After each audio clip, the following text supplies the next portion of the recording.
In this occasion, we are honored to count with the presence of Captain Marwan Alsamaraee. He is a commercial pilot born in Iraq, and he's got a bachelor's degree in flight training from the University of Turkish Aeronautical Association, where he graduated as the best student out of his 150 student class.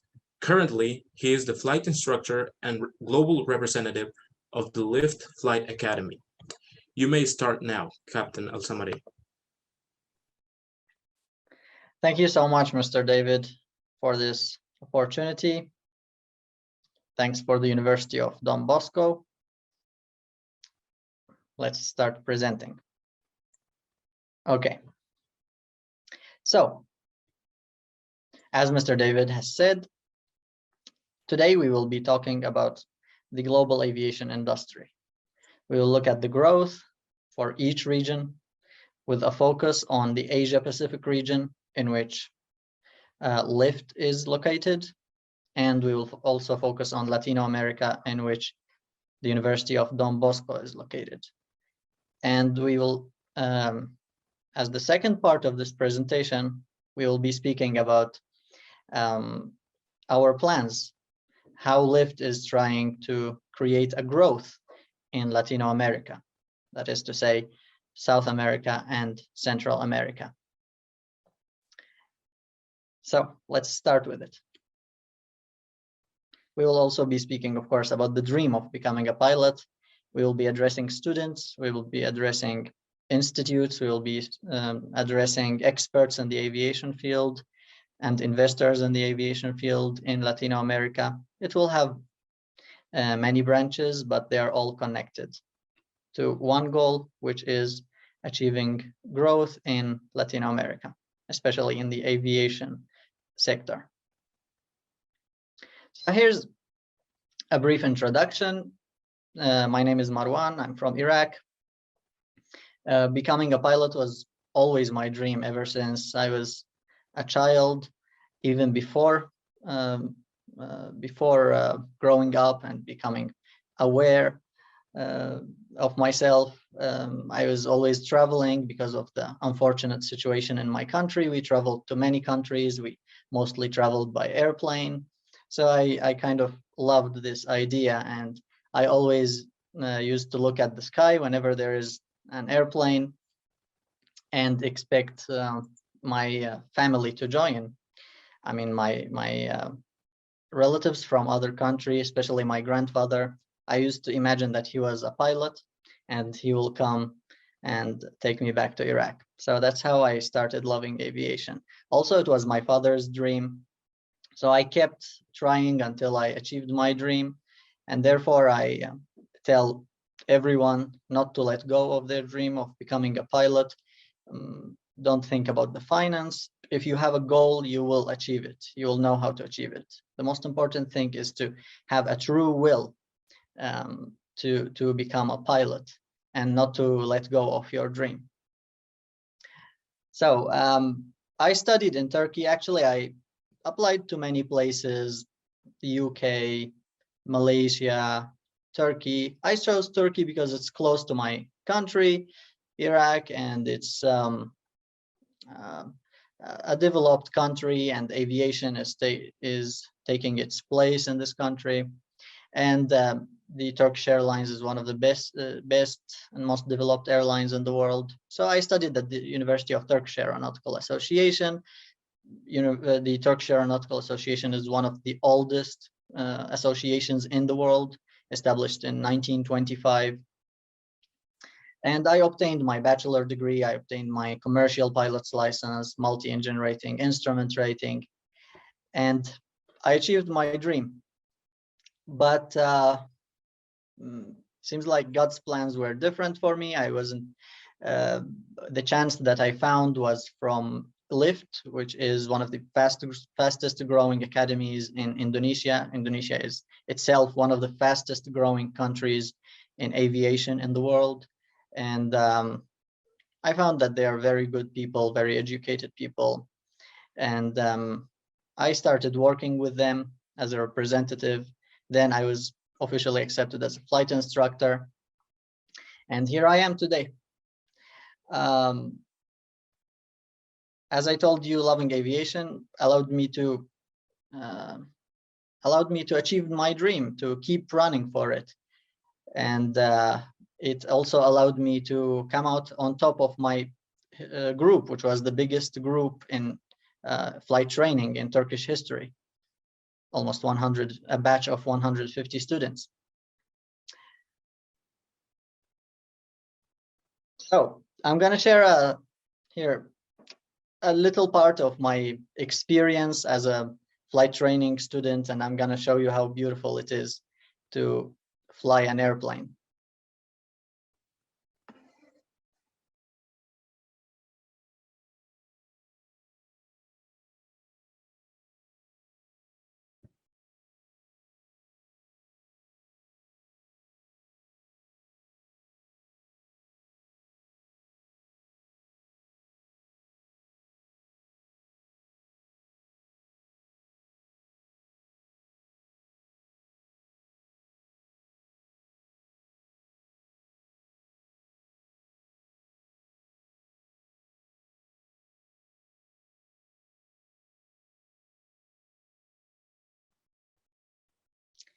So it's really, really beautiful to fly an airplane, especially when you fly for the first time and you feel like you're controlling the airplane and your flight instructor starts giving you the control stick and you start maneuvering the airplane. You feel that you are a very free person. And I hope each one of you tries this feeling one day themselves. So here, let's start talking about the topic, which is the growth of the aviation sector, the global growth of the sector. Here on the left side, we have this box, which shows us the growth since 1950 until 2012. And as you see, the aviation sector never stopped growing. And in fact, with each passing year, it's growing faster than the year before it. So it's not a linear growth, it's an exponential growth. For the engineers, maybe they will know this as X squared function, maybe even faster than that. We also see that no matter how many crises or wars or terrorist attacks happen in the world, it may affect the aviation very little, but then it recovers much faster. So we call it, that's why we call it a resilient industry, because it keeps growing. And here's a future forecast until 2042, and it shows us the growth rate domestically and internationally. And as you see, it will speed up even more. I mean, the growth. Perhaps here, something noteworthy is that in 2020 and 2021, because of the corona pandemic, maybe the growth was a little bit less than this forecast. But then we know that in 2023, according to studies by several companies, including Boeing, in 2023, it will start growing again back to the normal rate of 2019.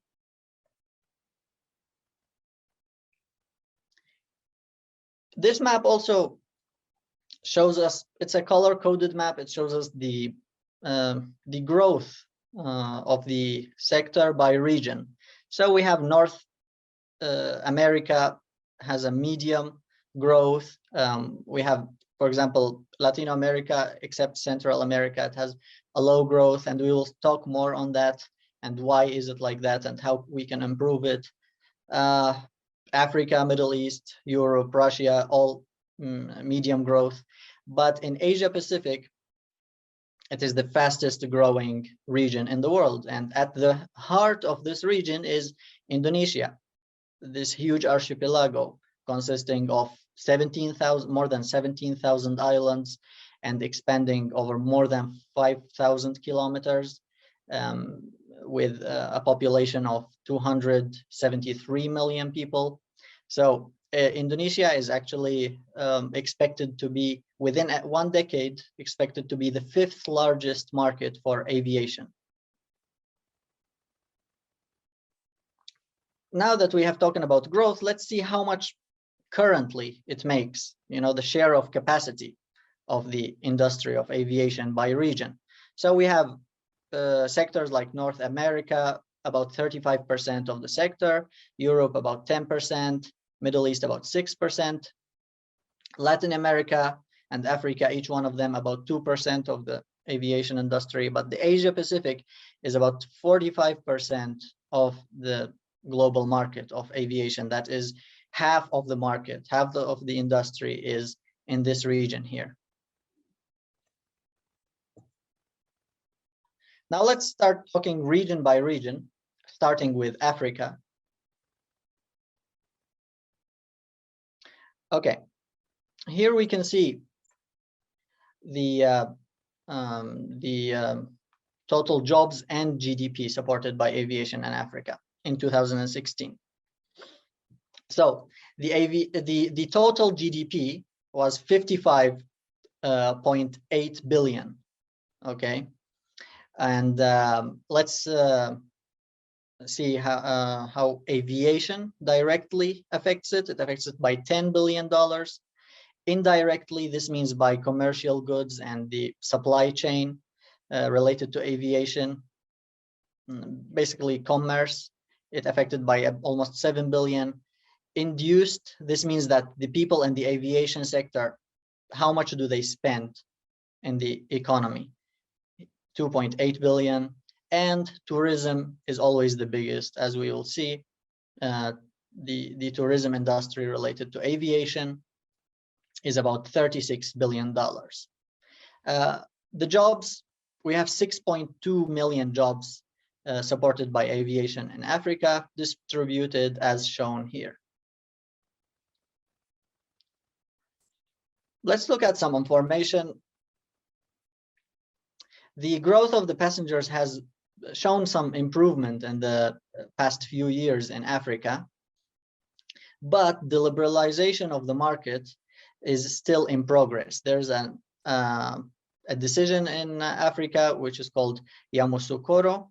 It's basically a policy to liberalize the aviation market in Africa, but that's still in progress.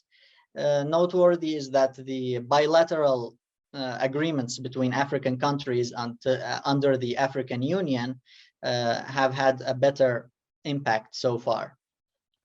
But we are, if this decision is fully effective, then we expect that this has a much better effect on Africa.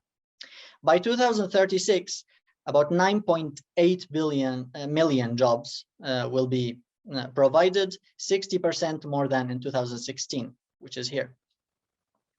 And about 159 billion contribution to GDP will occur. That's about 185% growth compared to this. So it's a very good growth, actually. Some of the challenges that face the aviation industry in Africa include insufficient infrastructure, airports, etc. Insufficient funding. Actually, there isn't enough funding by African countries or foreign investors. There's also a lack of skillful manpower, pilots, air traffic controllers, engineer, and tourism industry personnel. There's a lack in Africa, and that's why, as I will show you, Lyft is actually also investing in Africa. We're helping local flight schools to improve their flight schools. We are opening branches there in order to improve the already existing flight schools, to give a full flight training instead of just a theory. The African students who are now traveling to other countries outside of Africa, we want them to study in their own continent in order to achieve more growth. And also so that in the future, there isn't a lack of skillful manpower, which will affect the growth negatively. As for the Middle East, that's where my country is located, Iraq. You have the Gulf countries, some of the best.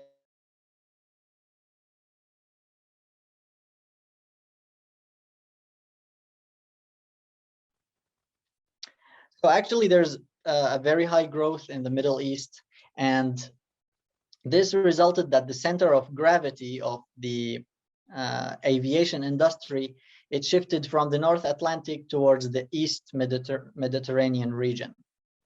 Let's actually see in numbers what is the GDP. It's 130 billion, about 3 times the GDP effect of aviation in Africa, which was just 58.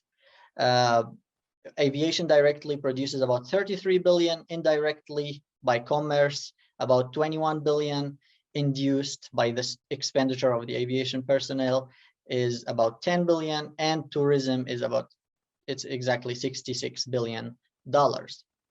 Also, there are 2.4 million people who are currently working in the aviation sector in the Middle East.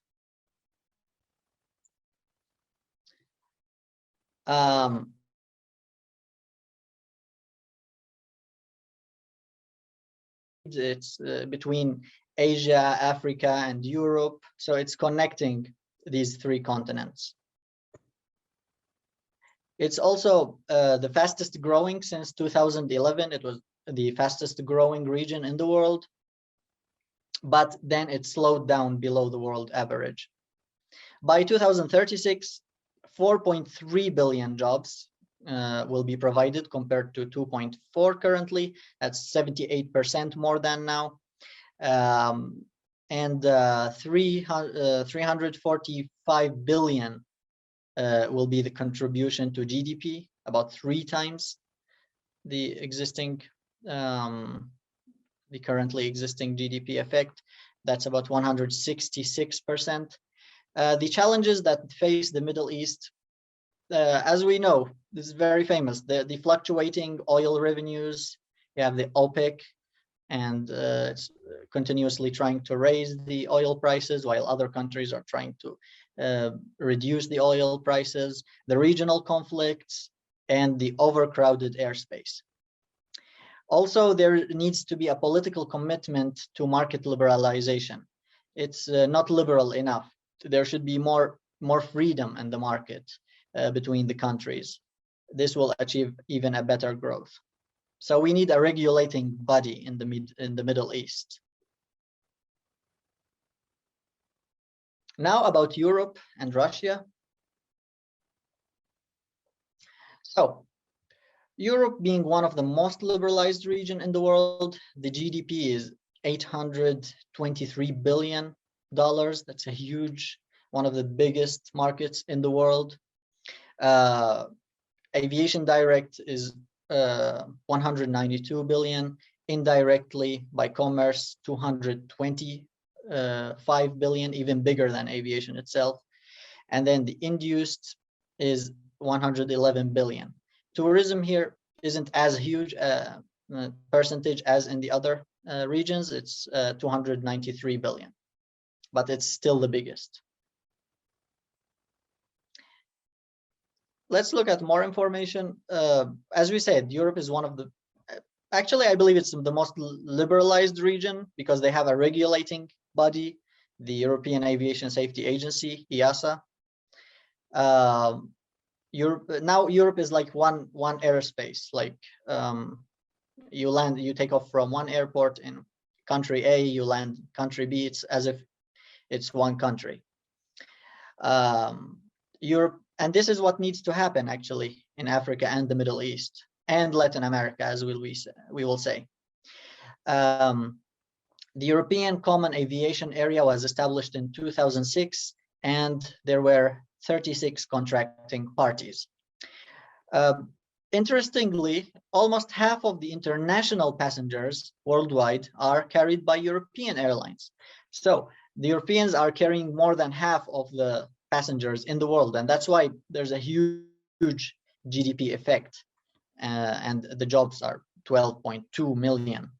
Okay, so Europe is actually relying on the world to achieve this huge GDP. But with the growth of regions like Latin America, Africa, Asia Pacific, more and more people are expected to travel with their own airlines. And that's why a region like the Asia Pacific, as we will see, is expected to become the biggest aviation market in the near future. By 2036, there will be 18 million jobs compared to 12 millions now. That's about 50% growth, less growth than other regions. And 1.6 trillion will be the contribution. That's about 90% growth. However, there are many challenges. Europe is not a big continent, so you expect it to be congested, right? So there are restrictions of infrastructure development, okay, and also there is the airspace is very congested. There are delays and less efficient trajectories and very degraded passenger experience. That's why if you even follow some aviation pages on Instagram or social media, you'll always find people complaining about some carriers, like, for example, Ryanair, and about the bad quality that they offer, because it's just so crowded there. And let's see, this is very interesting. Delays increased by 94.7% from one year to another, from 2015 to 2016. So about 100% more delays are happening. So another challenge that Europe is facing is that the center of gravity, C of G, as we call it in aviation, is moving out of EU, more to the east, more to the Middle East, more to Asia Pacific. That's about Europe. Okay, North America. All right, so the GDP effect of aviation in North America is also huge. It's $844 billion, almost $1 trillion. The aviation direct is actually here the biggest one compared to other places where it was the smallest. It's $286 billion. Indirectly by commerce, $227 billion. Induced, you remember, induced means that the aviation personnel, when they spend their money, how much this will induce in the economy. 180 billions. Tourism is actually the smallest here, 150 billion, but still a very considerable number. There's a high volume of domestic traffic. Is that like the highest domestic traffic? Because remember, a country like United States, a huge country, it's basically like 50 united countries together. So the domestic flights are even twice the international, and it's the only example in the world where domestic traffic is more than the international travel. It's like Europe, it's a fully liberalized market.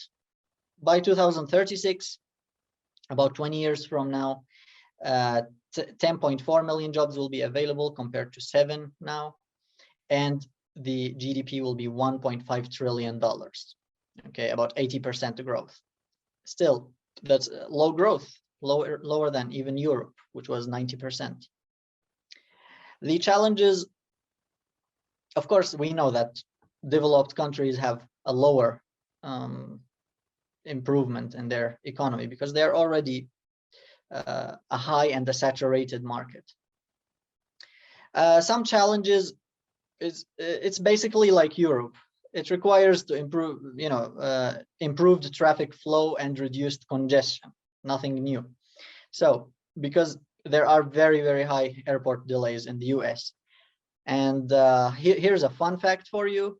These delays costed USA 25 billion USD in 2016 alone. There's an intense resource competition with other industries because the aviation is changing, more technological changes are happening, and a different set of workers is needed. For example, like computer programmers. So this means that the aviation has a competition on the resources, on the skillful manpower.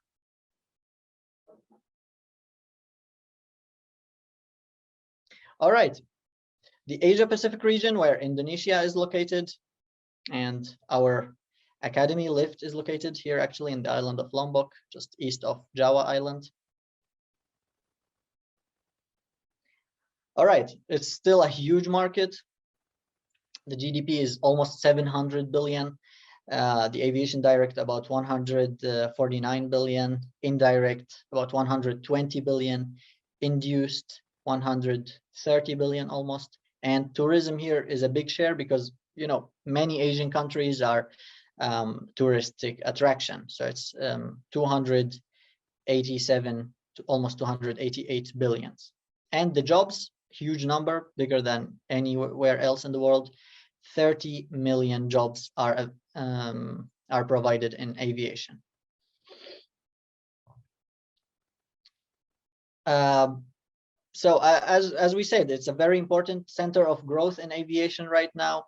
The fastest passenger traffic growth in the world ever since 2009. Most diversified policies on air transportation.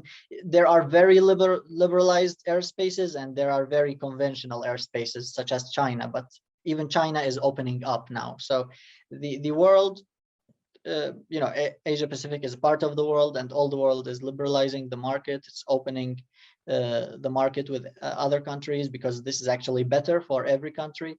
So even China is opening up now.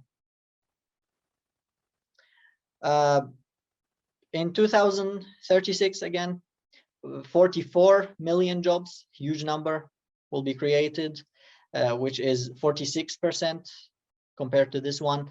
And the GDP will be the biggest one in the world, bigger than Europe, bigger than North America. It will be $1.7 trillion. This means an increase of 3 times of the current GDP, 150%. There are some challenges, however.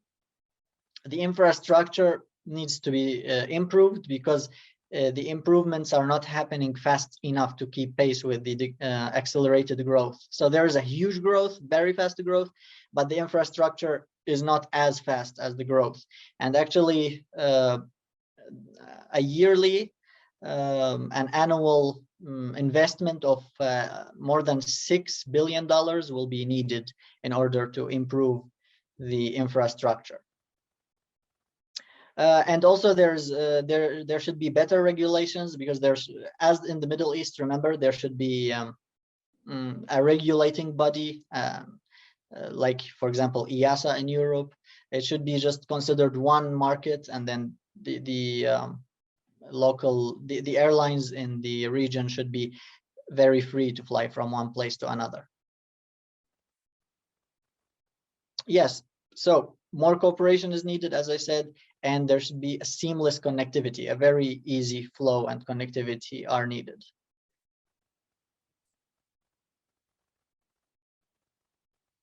Okay, here's the best part, Latin America. I saved the best for the last part. Not the last of the presentation, but the last of this part of the presentation. Here, let's see about the GDP. The GDP is $156 billion, still 3 times bigger than the GDP effect in Africa. The aviation direct is 33 billion, indirect even more, 36 billion, and induced is 20 billion. But the tourism is has a very high effect, about $65 billion. And the jobs are 7.2 million jobs created. So Latin America isn't that bad, actually, because there's a very good liberalization in Latin America, and many bodies were created to make the markets more liberal and give freedom to the operators.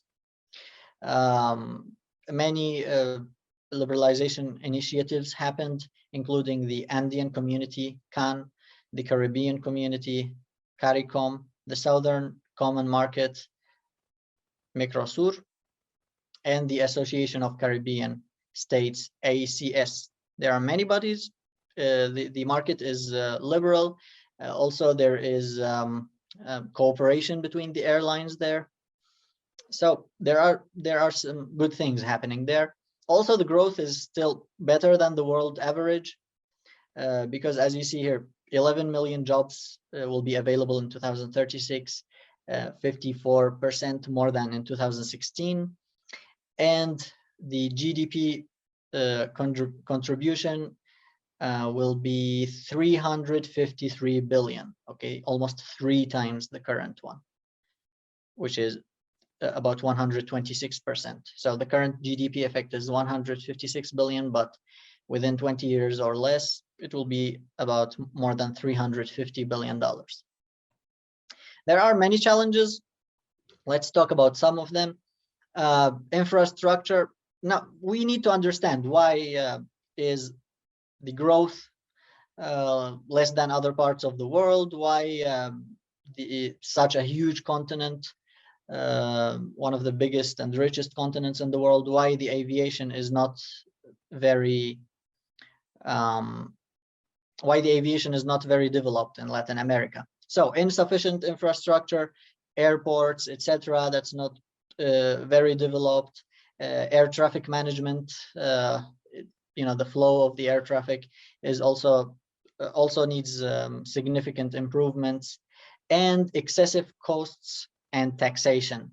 Taxes are very high on aviation in Latin America. But this information wasn't enough for me. I dived in it more in order to share more information about Latin America. So, among the world's 134 economies, okay, which were analyzed by the World Economic Forum, Panama's rank was 6, Ecuador 39th, Chile 47th, Mexico 61st in quality of air transportation and infrastructure. But other places such as Argentina 86, Brazil 94, and Colombia 76, El Salvador 74, Peru 80, and Venezuela 127 are below the average of the world. So these countries need to invest in infrastructure and in aviation. There are some current plans to change the current situation, but for many years to come, the situation will not be as good as it should be, and many opportunities are unfortunately going to be lost. Opportunities of creating jobs, supporting the economic growth. Here's a fun fact about taxes. There are 130 different ticket taxes and fees. So when you take a ticket, you're actually paying a tax 100 to 130 different bodies, or not bodies, but let's say that there are 130 reasons to pay a tax in Latin America when you buy a transport ticket. This makes it very expensive to travel. The share of these taxes as a percentage of one ticket is 15 to 20%. So you're actually paying 1/5 of your money as taxes. So if one ticket costs $80, you're actually paying $100.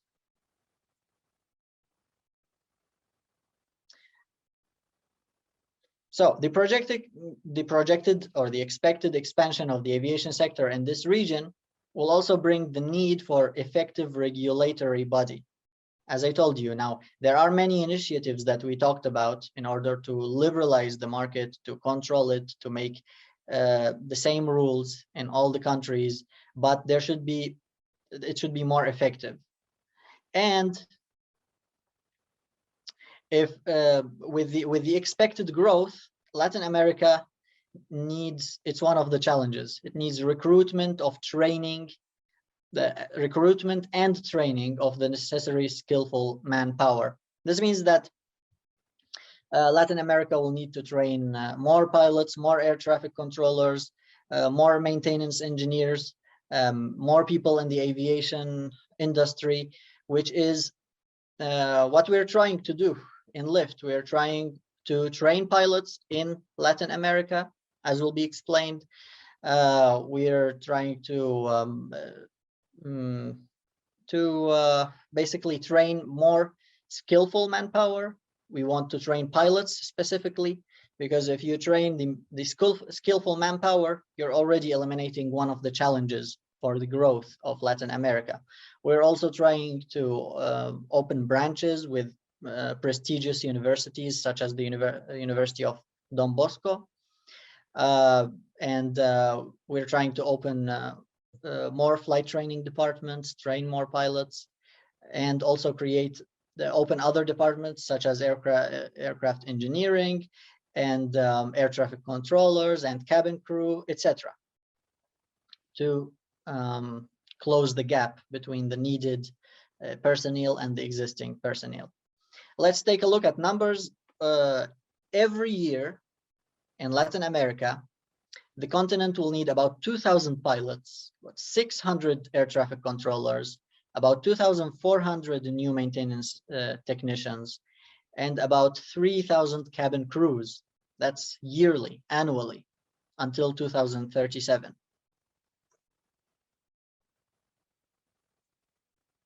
Okay, let's sum it up. We have talked about 5 continents, or regions at least, and let's see the growth. Let's compare. This is the passenger growth, passenger traffic growth, and the freight traffic. Okay, the cargo traffic, let's say. Okay, Africa's growth is 4.3% in passenger traffic and 3.9% in freight traffic. Asia Pacific, a huge 5.3, the biggest in the world. And for freight traffic, it's the same as Africa, 3.9%.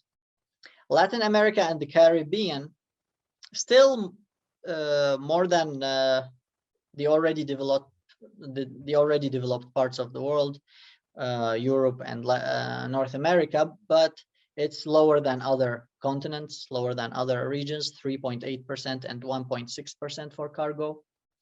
Middle East had a very good growth, 4.6% and 5.4% in cargo. North America, 3.1 and 2.6. The world average is about 4.1%, and the freight traffic growth internationally is 3.6%. So we see that Latin America is lower than the world average in both cases. But I have hope. I know that there will be better growth because, as I said, it's one of the richest continents in the world, and some of the best personnel in the world are actually studying and training in the continent. They are even working abroad. For example, like the University of Don Bosco will send engineers to Qatar. So I believe there are many ways in which we can induce a growth in Latin America, which is what we are trying in LIFT. Here's a quick look at the pilot demand. North America, until 2037, will need about 206,000 pilots.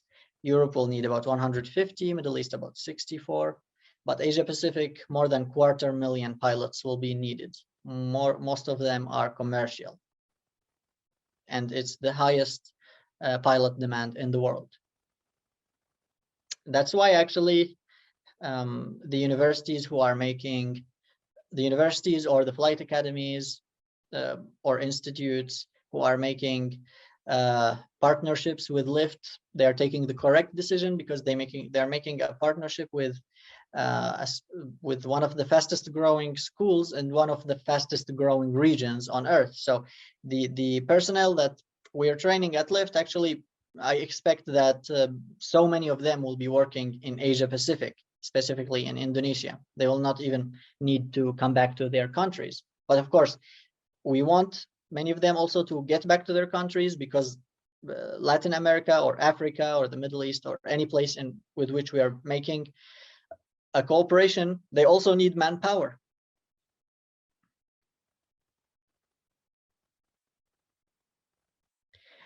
something I want to mention, maybe now because of the corona, there aren't many jobs available in aviation or in any other sector, but we expect that once this virus ends and the vaccine takes full effect, perhaps within 1 or 2 years, many companies who made some studies, including Boeing, are expecting a huge demand on pilots, on air traffic controllers, on personnel. So they will be basically sucking all the manpower that's not working now, or that is being trained. So what is LIFT's project? I told you that we have a project in Latin America, in Africa, Asia, even collaborations with Europe and North America. So what is our view? What is our vision? What do we want to do? And what are we doing now? And what have we done in the past?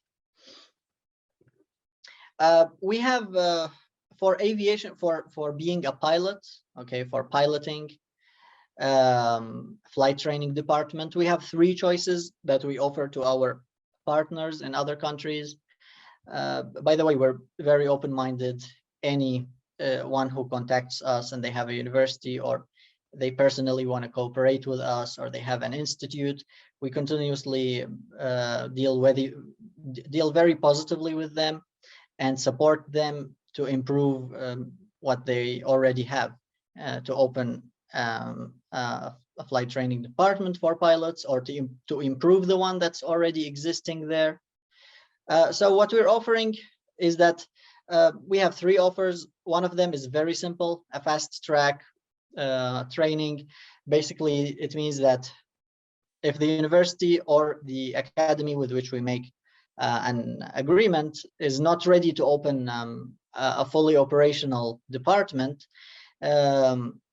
then they can simply enter into a simple collaboration, a simple but a solid step of cooperation, which is to prepare the pilots, okay, to give them a preparation course, to give them a course in English language, basic math, basic physics, for a few months, and then we will be giving the pilot theory online to the pilots, and they will be sent to Indonesia for the practical. This means that the people who want to become pilots don't have to travel to other countries outside of Latin America without going through a body in Latin America. So if they go through a university or an academy, this means that some of the economy is being spent in the continent, at least. That's the first step and the most simple one. But if someone wants to go to more steps, we will support them. We can provide them with an associate degree program of 2 years, the third one in Indonesia, or a bachelor degree of 4 years, and the last one in Indonesia. That's only for the pilot training. But for other aviation departments, such as aeronautical engineering, aerospace engineering, aircraft maintenance engineering, you have aviation management. Many Latino students study aviation management abroad. I had friends like that in Turkey, for example. Cabin crew, ground crew.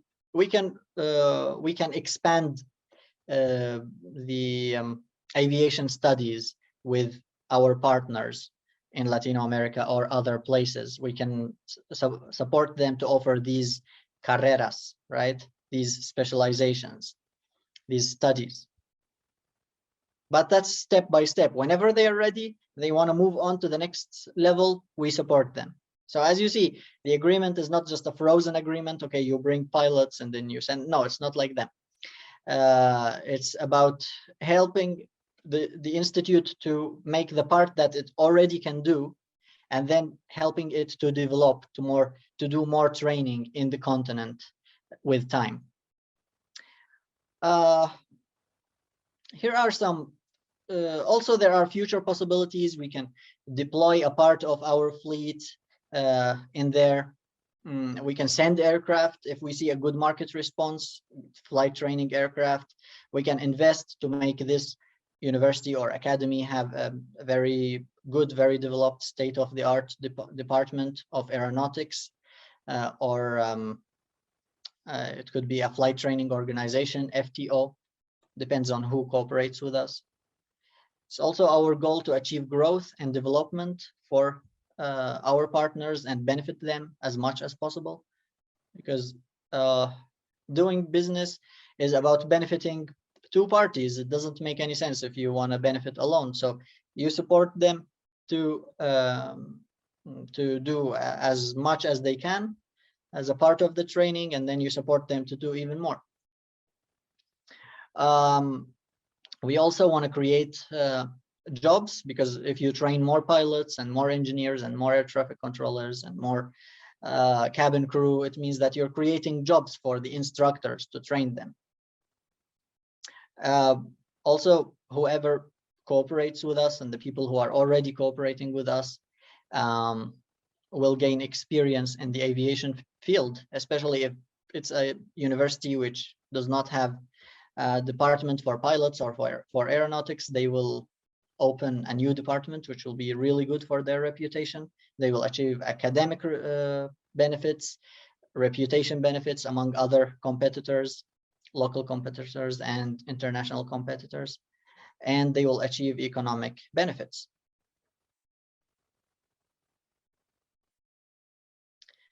Okay, so as you see, we have many branches in the world. We have that's us here, by the way. Okay, probably our manager is saying like a little hello from there, Mr. Wira. Unfortunately, it's about 3 or 4 a.m. now in Indonesia, so many people could not participate. But when this will be published on YouTube, they will have the chance to see it. So here at LIFT, we have so many corporations in the world, and they are expected to increase the double within a few months. So we have already made partnerships with schools or with universities in the following countries. They are giving the theory, they are sending us pilots, and we'll be supporting them continuously in order to provide all the training in their country within the course of a few years. We have a branch or a cooperation in the United Arab Emirates, in Yemen, Libya, in Tanzania, in Malawi, in Ecuador. We have made other cooperation agreements. We have other partners in several parts of the world, in Asia, in Africa, Latin and Central America, South and Central America, Caribbean, Europe. There are also other parts of the world in which we have partners, not necessarily on the map here.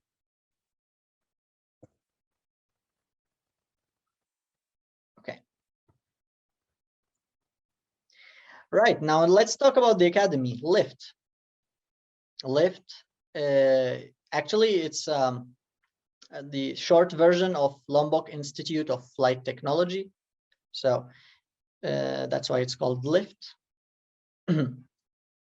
But it's a cool way, because lift also means to lift or raise something, which represents our global vision. Let's talk a little bit about the academy. The academy was established in 2010, actually, and it started fully operational in 2011. It has been operating for almost 11 years.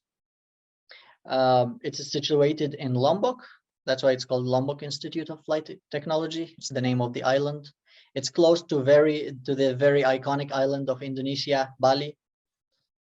It's a very famous touristic destination, but I actually prefer Lombok, and I will tell you why. LIFT is one of the pioneering academies in Indonesia. We have graduated hundreds of students who are working already with leading airlines in the world. We have students working in Indonesia, obviously, with many huge airlines. We have pilots working in South Korea, with United Airlines in the USA. We have pilots working in the Middle East, in the Arab countries, Qatar, Saudi, Emirates, etc. we focus on safety management and human resource systems. As you know, these are like the trend in aviation now since the 90s, because we have realized at one moment of aviation in the 60s and the 70s and before that, most of the accidents were because of some technical problems, right? So they thought that when the technology becomes better, there will be less accidents. But that's partly true only. What's the other part? The other part is that the human factor. Now, most of the aviation accidents and incidents, about 73% of them are because of the human error. So that's why we implement these systems, the safety management and the human resource systems. They make the management of the academy a more challenging task, but they make the academy a very safe environment. And we can transfer the manuals of these systems and the culture of the safety to our partners in Latin America and the other parts of the world. Our administration actually took over in 2020 because the academy was owned by a Chinese businessman, Mr. Fang, but we bought the academy from him, and our investor, Mr. Lalu Didik, actually bought the academy, and the executive manager of the company is Mr. Wira Suka, and the head of the training is Captain Abbas. Very professional team, very open-minded people. They are supporting this project as much as they can. I mean, the LIFT's global project of globalizing the academy and aiding and helping our partners in other countries. We took over in 2020 with a firm principle that the technical knowledge and skills are our priority. The administration has also developed the academy in several ways. It's much better than it already was. Now, the quality of the education and the training, the quality of the flight training, and the theoretical part, the facilities, the accommodation, even the food and transportation, the work and training systems, which I mentioned to you, such as the safety management system, the students' flight schedule, the maintenance schedule, everything is running like a clock. And we're doing all of this in order to achieve a specific goal, which is real education. We are not just a company, we're educators, and we have a vision to achieve real education with our partners. That's why we choose the best. In El Salvador, we chose La Universidad Don Bosco, right? In Panama, we have contacted La UP, Universidad de Panama. In Ecuador, we have contacted some very important universities there, which we will make an agreement with them soon, God willing. And we're trying to find more partners in Latin America, more serious people, even if they don't have like a huge facility or a very big and important university. If they are aspiring people trying to work hard to make their training facility better, then we will support them and we will work with them. For example, in Malawi, remember I told you we have partners there. It's a very, very good academy. They have so many students, but they provide up to private pilot's license, PPL. So we offered them actually to train the students after PPL for a CPL, commercial pilot's license. And then we will also help them to have better airplanes, airplanes that are capable of providing the instrument rating part of the training, not only the visual one. So I want to say that they are modern generation aircraft. So we can do the same thing. Also, there's an academy, a very smart and a bright pilot owns that academy. They're offering like a sport pilot's license, but he's very happy to cooperate with us and to expand towards commercial training with us. Vision and mission, we usually see that in the profile of almost any company in the world. But in Lyft, these mean a lot to us. We're very, very loyal to our vision and mission. We are aiming not only to train pilots, but we are aiming to become the benchmark or set a new criteria, very high criteria of training the pilots, right? Creating very good pilot training programs, not only in Asia Pacific, but also internationally. And also, as I have told you previously, our vision is to open up towards the world, to give our hand to anyone who needs the hand, and to rise together. The mission comes from the vision. We want to create the highest academic standards for pilot training and achieve not only the best practical skills of piloting, but also the theoretical knowledge.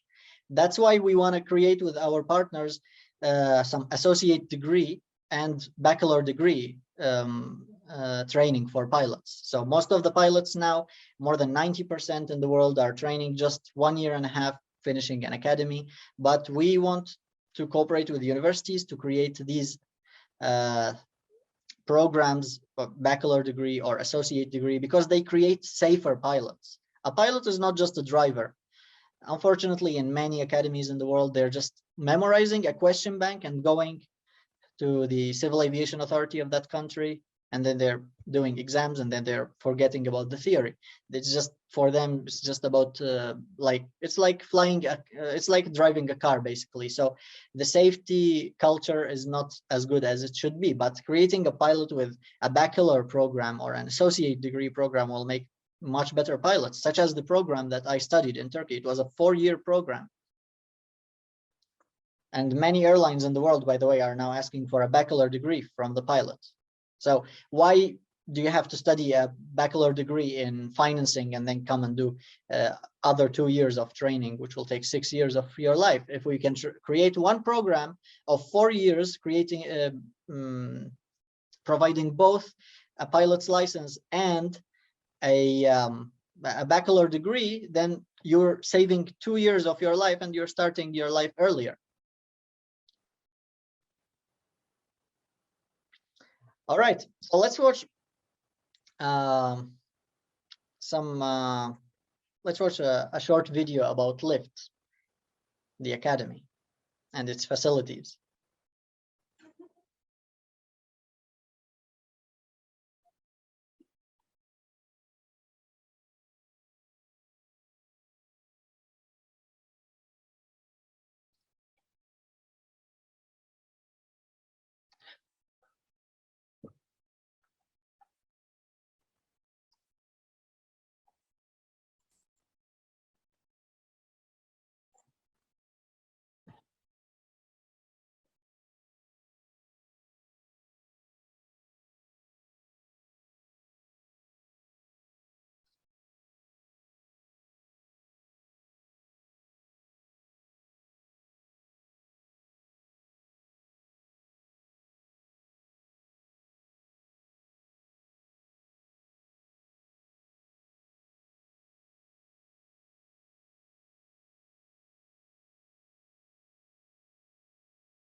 Yes, this is our flight academy. Sometimes pictures or videos explain better than words. So let's talk about the advantages of studying at Lyft one by one. First of all, we have very experienced instructors. So our instructors, led by Captain Abbas, our training, the head of training. He has about more than 6,000 flight hours. We have other captains with 7,000 flight hours, 6,000 flight hours. The minimum is 1,500 hours. Our pilots have, our instructor pilots come from an airline background and experience, which will be great for the students to not do just to learn how to fly, but to learn how to fly with a mentality of a commercial pilot.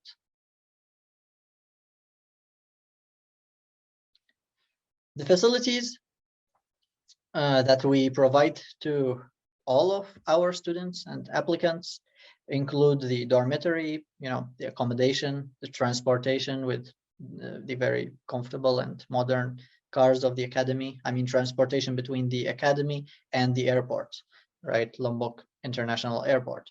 And we offer 3 meals every day: breakfast, lunch, and dinner. We just want the students to focus on studying and forget about everything else. Even the laundry is included. There's a gym, there's a cafeteria. We give our students a life insurance. I mean, the student pilots. Basically, since the moment that the student lands in the airport of Jakarta, the capital of Indonesia, he will be taken care of, and he doesn't have to spend any cent because he will be taken to a hotel. We'll take him to do the class 1 medical examination for pilots. We'll take him with a flight to Lombok. Then they will do the English efficiency exam. If they're not good enough, we'll give them a course of English language, of general English and aviation English. Let me not go ahead of myself, and I will explain everything in detail in the next few slides. Each applicant of LIFT gets this amazing toolkit, including a pilot bag, an iPad, a kneeboard, a flight computer, pilot logbook, stripes, the maps, the headset, also 2 sets of white shirts, 2 sets of dark blue pants, tie, jumpsuit, everything. Okay, English language course. We give an English language course to the student pilots who face some difficulties with the language, because English is the language of aviation. We have native English speaker teachers from Australia. We teach them general English, aviation English. Also, the speaking environment of the academy is English, so the students will be basically immersed in what we call a linguistic immersion. When you are in an environment that is English speaking, you will learn very quickly. Also, now we are asked to prepare a fully inclusive package by Don Bosco, because some students, remember, will be sent to Qatar. So some engineers actually, so they want to learn about aviation English. So now we have a full package for them, including the visa, accommodation, food, transportation, everything I mentioned before, and a course in general English and aviation English that will be in the very beautiful and touristic island of Lombok, which I will be showing you. Also, if some other students cannot come and join this course, they want just an online course, we can provide that. Remember when I told you about linguistic immersion, there's also what I call an aviation immersion. You are immersed in environment of aviation. We offer our students an unlimited use of the simulator devices, of our very modern and state-of-the-art simulator devices. The unlimited use of library, interactive educational programs such as the Oxford Media, very famous for pilots. And the students will have a continuous contact with the instructors, because remember, our philosophy is that we don't believe that the students should study somewhere and then go home and sleep and forget about everything they studied. No, they should live in the environment of aviation. They are continuously in touch with the instructors, even when they're having meals. So this is actually one of the most important factors for aviation. Like, a ship sails in the water and the sea, but an airplane flies in the air, right, in the atmosphere. So if the weather is not good for flying, then there will be lots of delays, such as my experience in Turkey. 40% or more of the days of the year are not good for flying. So sometimes it's snowing, sometimes it's raining, sometimes it's there's crosswind. So you cannot fly every day. You can barely fly half of the days. This was my experience. Sometimes they would write me in the flight schedule, my friends in the planning department, and I know that it's going to snow tomorrow. It's already snowing outside. So I look outside and I'm like, okay, let me go there. And I go there and just take selfies with the aircraft that are covered with snow. But this will not be the case in Indonesia, because there's very, very good weather. Most Latin countries have a good weather for flying, by the way. So in Indonesia, about 80 to 90% of the days of the year are good for flying. So that's why our students actually finish sooner than expected.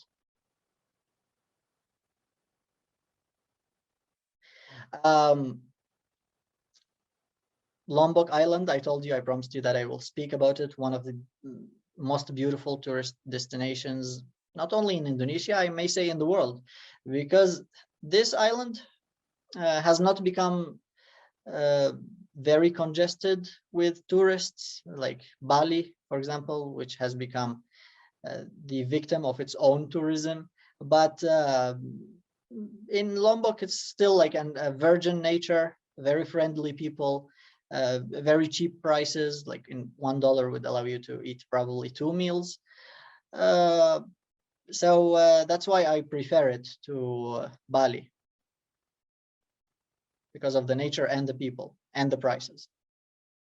By the way, it's not even like less developed. It's still developing, like Bali in the 90s. It's a huge market for investment right now. There are investors from Europe, from Hong Kong, from every part of the world, and many people actually from Latin America, especially in Ecuador, come to visit Indonesia, especially in Bali. But now they have a better choice, which is Lombok. It has a very good infrastructure, and the southern part of the island, there's a huge resort called Mandalika. It was established by billions of dollars. Now the MotoGP event, the motor racing event, is happening there until next August. So perhaps you can visit Lombok, fly with us, a touristic flight, and also watch the MotoGP event. These are some other photos from the island. As I told you, like, the nature is very beautiful, the crystal beaches, especially the mountains, the green scenery, and also the infrastructure. Actually, there's another short video that shows you the beautiful nature of the island.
Again, welcome to Lombok.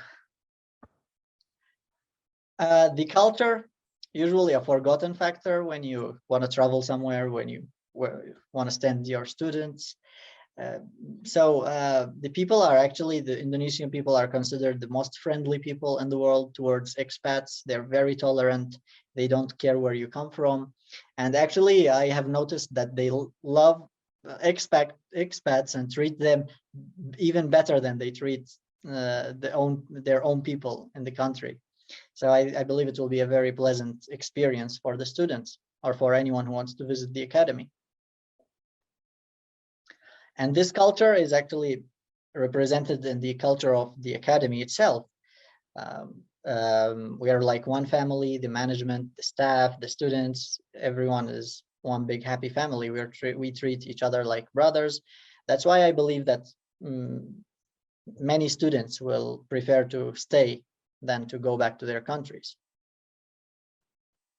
Okay, here's a short list of why choose Lift if you're a student, or if you have an educational institute and you want to cooperate with Lift. So we offer job guarantee programs. That's any pilot who wants to study and spend big amounts of money, they want a guarantee, right? So that's what we're trying to do. That's why we are better than others. We were one of the very few academies in the world that offer job guarantee. But we are not one of these very few academies that offer a job guarantee with a huge price. We don't do that. This is meaningful for a student, but what does it mean for an educational institute? It means that we will give job chances to the best students from that educational institute. But not only the best students, because next year we're very, very close to signing agreements with very big companies in Indonesia and Malaysia to take all of our students. There will be they will open student intake only from Lift. So we're hoping that in 2022 we will achieve a 100 job or 100 employment rate, 100% employment rate for our students. Other factors, I mentioned them. We have a long experience. Our students are working with international airlines. We have highly experienced instructors with an airline experience. The special and touristic location of the island, the local and the global partners that we have in so many parts of the world. We actually want to create like a circle of like a cooperation circle with all of our partners. So if we have a partner in UAE, another one in Tanzania, another one in El Salvador, we want to create a single forum, right, or a single platform for all of them to standardize the training and create one body. Remember when I spoke about the need of creating one regulating body? That's what we're trying to do with our partners. We teach our students not only to be pilots, but also we teach them how to be representative of our own flight school or of airlines, which will be a great opportunity for them to see the representation or the marketing part of the industry. As I told you, we have these very modern safety management systems and crew resource management systems. And most beautifully is that it will be a cultural exchange experience between all of these students from many parts of the world.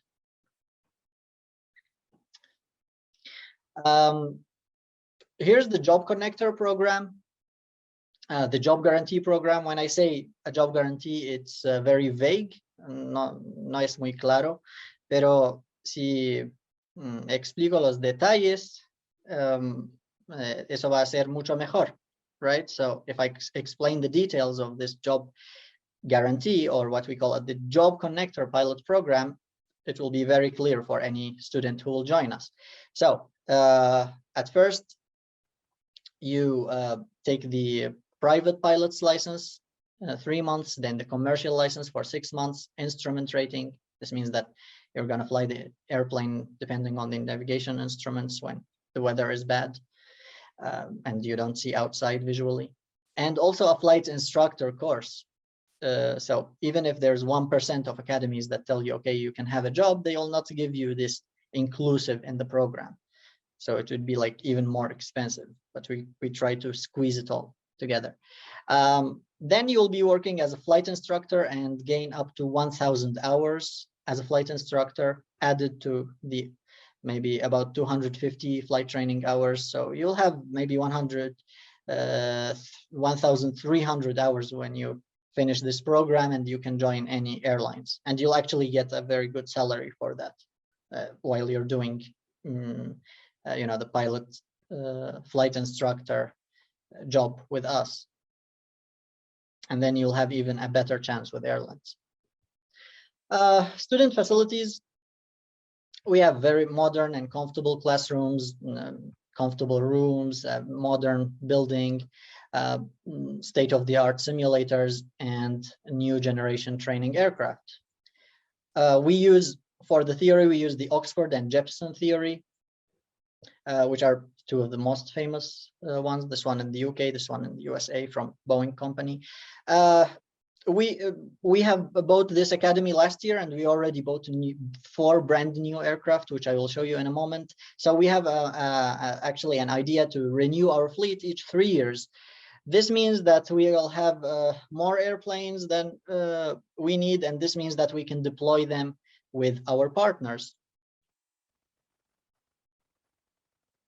Here are the Cessna G1000 all new aircraft. These are brand new aircraft. We have 4 of them. They're gonna start operating this month, actually. They're digital system cockpit, what we call a glass cockpit. So the transition from this one to the airliner will be very smooth. Liberty XL2 Vanguard. We have 6 of them. Okay, so we have 4 Cessnas and 6 Liberties. Very nice aircraft. Very safe aircraft. It even has like a computerized engine indicator, what we call the FADEC system.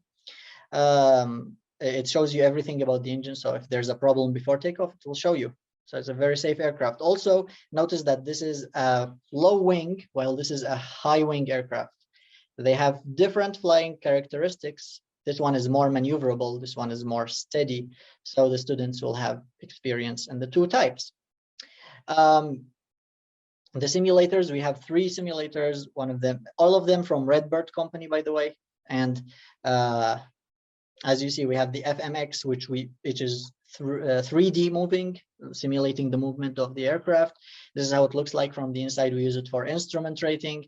We have the TD2. We use it, a very nice simulator. We use it for cockpit familiarization. And most interestingly, crosswind simulator teaches you how to land when there's crosswind coming from the right or from the left, or there's a bad weather, or there's a microburst, for example, pushing you down, which causes accidents, by the way. So it shows you how to control the airplane when the weather is bad. You can write on YouTube crosswind landings, and you will see how it looks like. We have a plan for 2024 and the next 3 years. We want to build the biggest aeronautical university in Indonesia. We already own this land. On the left part of this is our academy, and we want to expand and open this huge infrastructure. We have also hangars, and we're building another building for students in Sumbawa. We're expanding our infrastructure. Flight training locations, we have 3 locations in Lombok, Sumbawa, and Bima. Very modern and international airports, which will allow the students to have an experience on instrument flights. We have many training programs, including but not limited to private pilot's license, commercial pilot's license, instrument rating, flight instructor rating. The training phases starts with ground school, then simulator training, then actual flight training, then personal branding to prepare you for your airline's job. It says here about 18 months, but from our experience, because of the very good weather factor, you can finish maybe in 12 or 14 months. The packages, our 0 to ATPL package is one of the most competitive prices in the world. It's $60,000. It was 74 before, which was already a good price, but we reduced it to help the students in the Corona pandemic. Also to become competitive in other markets, such as Latin America. You may find kind of lower prices than this, but they do not include all of this: housing, meals, transportation, cafe, gym, laundry, pilot toolkit, English language course. These are all included in the price, so it's a very, very good price. But if you want to get a job guarantee and the flight instructor course, the price is $75,000. And if you want to get the full package plus type rating, which is the training for the big aircraft such as Boeing, it will cost you about $85,000. But this is the most famous one that most pilots in the world take, 0 to ATPL. Requirements, I will not focus a lot on that. It already has been an hour and a half we're speaking. I don't want to take a lot of your time. I'm going to finish very soon. Basically, you should be healthy. You should not have very deep or problematic sicknesses. You should not be color blinded. Minimum age is 16 or 17. You should pass our psychological test and flying skill test, and you should. It's better if you have a professional height and weight. Also, you should be able to speak English, but if you don't speak, then we'll give a course. To have a good character and no criminal history. We offer many courses, including the type rating in simulators, right, for Boeing aircraft and Airbus. We have courses like multi-crew cooperation, jet orientation course, ICAO, language proficiency, ATPL ground, airline transport pilot's license, right?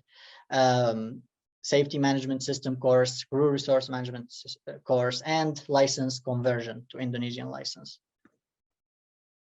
Before I finish now, actually I have a surprise for the University of Don Bosco and the students. This surprise is that the first 10 students who join our course from Don Bosco will have a free language course. They don't have to pay anything extra for this language course, including aviation English and general English. A second surprise is that the first batch, consisting of about 10 students who will join LIFT, the best student out of these 10 students will get a job guarantee with LIFT. What? There's another surprise. This is the biggest surprise. Okay, wait for it. When the first batch joins, the first batch of 10 students from the University of Don Bosco, for this academic year, 2021-2022, the best student, the highest honor student, the student with the highest GPA in the University of Don Bosco will get a fully paid scholarship from our academy. Congratulations.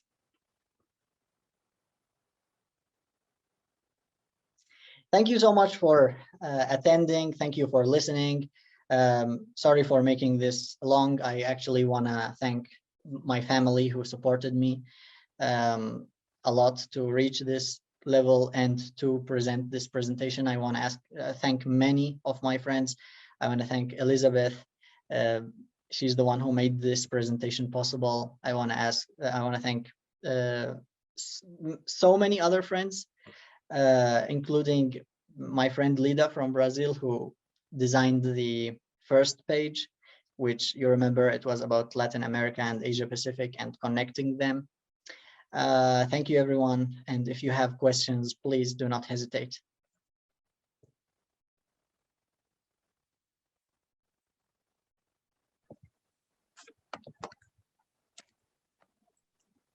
Thank you, Captain Alsamaraee, for your valuable contributions. Now we will begin with the questions and answers section. You can use the raise hand function on Zoom if you would like to ask your question to Captain Alsamaraee yourself, or you can write the question on the meetings chat so I can read it to him. And we have some questions already here on the chat, so let me read them to you. Wait, let me get to the questions.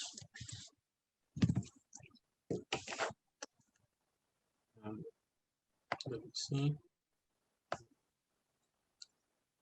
Here, our first question is, while creating jobs would definitely benefit the growth of aviation, how would you integrate young aspiring engineers in this global plan? And does the plan consider a youth-oriented aviation program? This is all about youth. It's everything, every part of it is about youth. It's a good question, thank you. Actually, as I told you, we're focusing on youth. We want to attract the young students. We want to offer them the best quality. Okay, we have three. I'm going to give you a secret of marketing aviation courses. You have three factors. Number one, you focus on the quality. Okay, you give the best possible quality, not only in the training, theoretical and practical, but also in the facilities and the housing and meals, etc.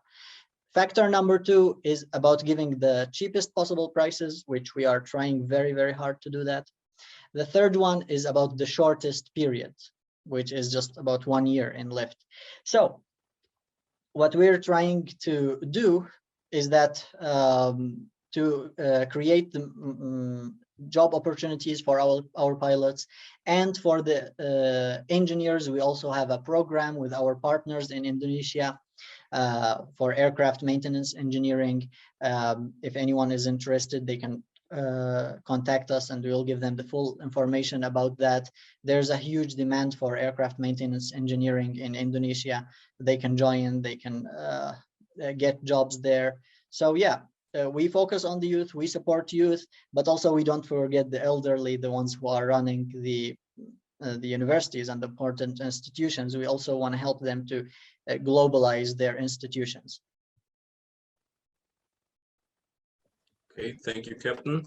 The next question is, how can a Latin American student enroll to lift? Are there any extra requirements we have to meet to become a pilot in this academy? There aren't any extra requirements. For joining, you just basically very similar to the requirements for entering a university. Actually, even being a high school graduate is recommended, but it's not a must. So joining lift is not a hard procedure. We will test you very thoroughly, but not to judge you, but to know your level in order to know how to teach you and what to teach you. Because we had some students who were weak, they don't have very good basis, but when we trained them, we kept trying and trying and trying until the examiner came from the Directorate General of Civil Aviation of Indonesia, and he tested them. He said that these are some of the best students that I have tested in my life. So any Latin student can join lift. Okay, thank you for your answer. The next question is, well, I think you answered this in the presentation, but what kind of simulator devices do you have at lift? Yeah, 3 simulator devices plus 1 that we're buying. I forgot to mention that. It's good that they asked. So we have the Redbird simulator, a very famous simulator produced in the US. We have 3 types, as I told you, one of them for the instrument rating, the other one for crosswind landings and takeoffs. The other one is for cockpit familiarization. But now we want to buy a 4th simulator from Alsim company. It's a very famous company. ALSIM, Alpha Lima Sierra India Mike, right? Alsim 250. It's one of the best simulators now in the world. It has all the functions needed for a pilot, and it's actually it has a high cost. If you're interested, it costs about $250,000 with including shipment prices. So these are the devices that we use. Okay, next question is, how significant do you think having an aeronautical engineering background is when studying to become a pilot? I think it's very important. when you are an aeronautical engineer and you join piloting, you become a very, very good student, because you know the theory, you know how an aircraft flies, and now you're just gonna do it. So you understand the industry from many sides. You already understand it from the engineering part, and you'll understand it from the piloting part. You'll feel it. But also there's another benefit, is that when you don't have to do again a university program, because you have already done it. And now when you do a piloting program and you put in your CV your engineering certificate and your pilot's license, and you go to airlines, you will be preferred, because you have a university degree, and not any university degree, but something about aviation engineering. Perfect. Next question is, are there any requirements to apply to the Job Connector pilot program? They are the same requirements for the normal program. Yeah.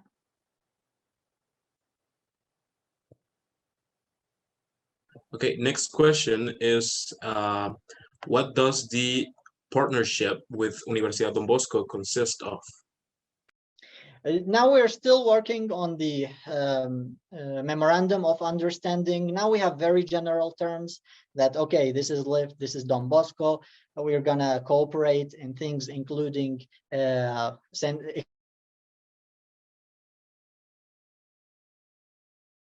creating other aviation related programs. So it's still very general. Now Don Bosco has asked us to prepare a package for the engineers who wanna improve their English language, especially the aviation English. So it starts with cooperation and creating a joint pilot training program, but it doesn't stop anywhere. The limit is the sky, as pilots say. We will try to create a very important center of aviation in Central America in the University of Don Bosco. Okay, thank you for your answer. The next question is there any scholarship for the program?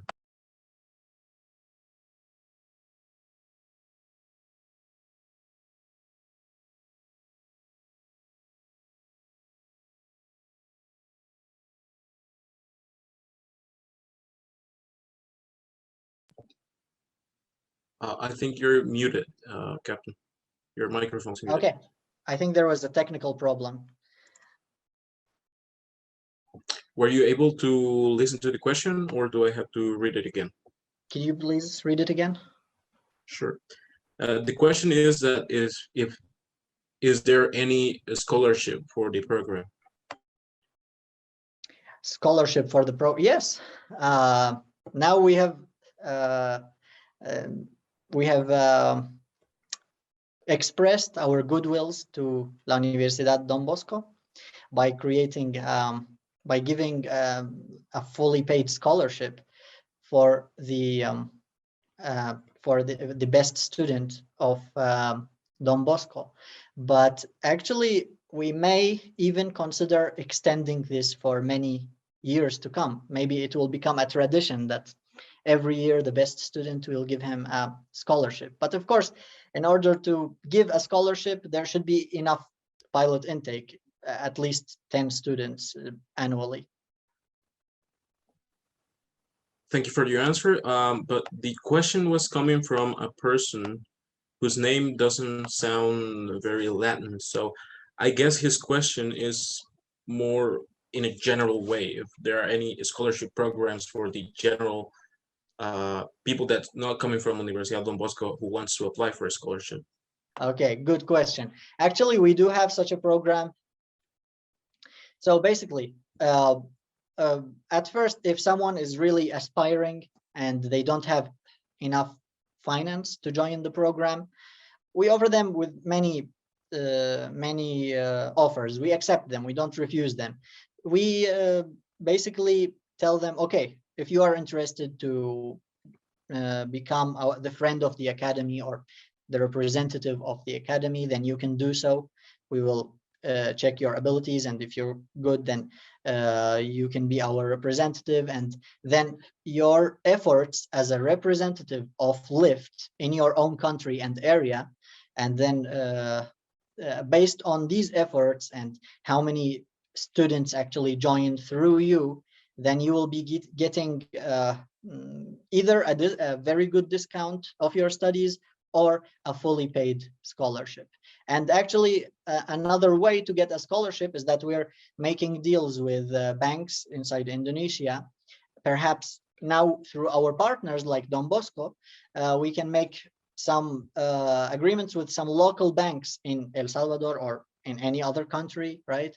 In order to support the students, to finance their study, and then when the students get their job as pilots, they start paying back this scholarship. Perfect. We're getting to the end of this questions and answers section, but we have some final questions here. One of them says, I am already a private pilot, currently taking the instrument flight rules course. Do you have a package for people with some previous background? Yes, yes.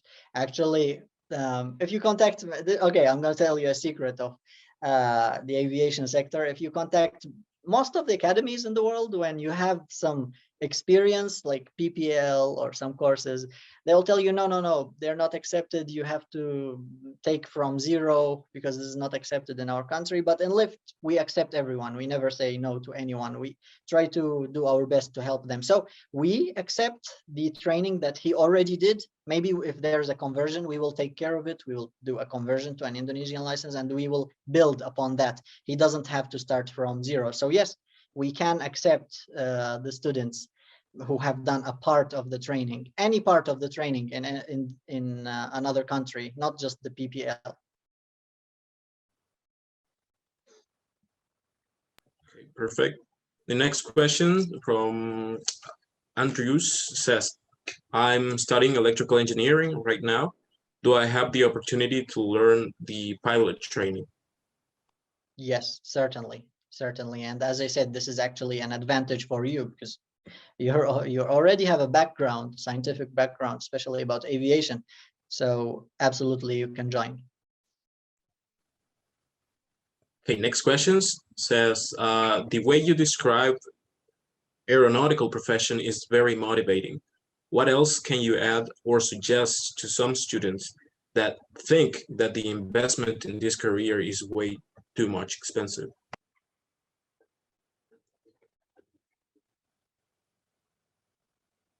Way too expensive? Did you say that? Yes, it's way too expensive. Okay, so it's a good question. I wanted to talk about this. Dear students, or any person who wants to become a pilot, okay, don't think about the financial part. Just try, okay, especially with an academy like us who likes to help the people and get the best in their personality, okay. We like to motivate the students. We never let anyone down. We give hope, okay. Don't think about the finance. Think about improving and learning. Even if you work for 2 years, just improving and learning and contacting people. Contacts is very, very important, by the way, to have people in the aviation industry. That will take you to many opportunities, not necessarily directly to your goal, but you may go left, right, and then maybe to your goal. So take any opportunity that you have. Keep doing, have patience, and keep doing what you have to do, whatever you have to do, of course, unless it's a bad thing, but keep doing the good stuff and keep your hope alive, even if your age is a little bit in the 30s now, for example, and you think there's no chance. No, there is a chance. You just have to, sometimes you just have to knock the door in order for it to be opened for you. So do not lose hope. Try to become pilots. Take whatever chance that you have right now and keep improving.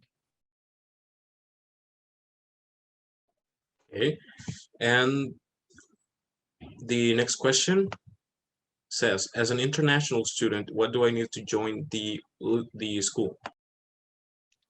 What do you need? Like requirements, right?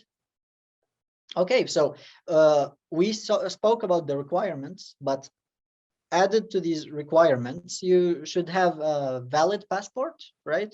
And because you'll have to travel to us in order to get the course.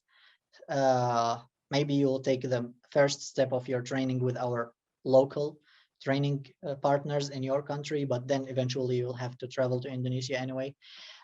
So you should have a valid passport, and we will take care of the visa. So don't worry about that.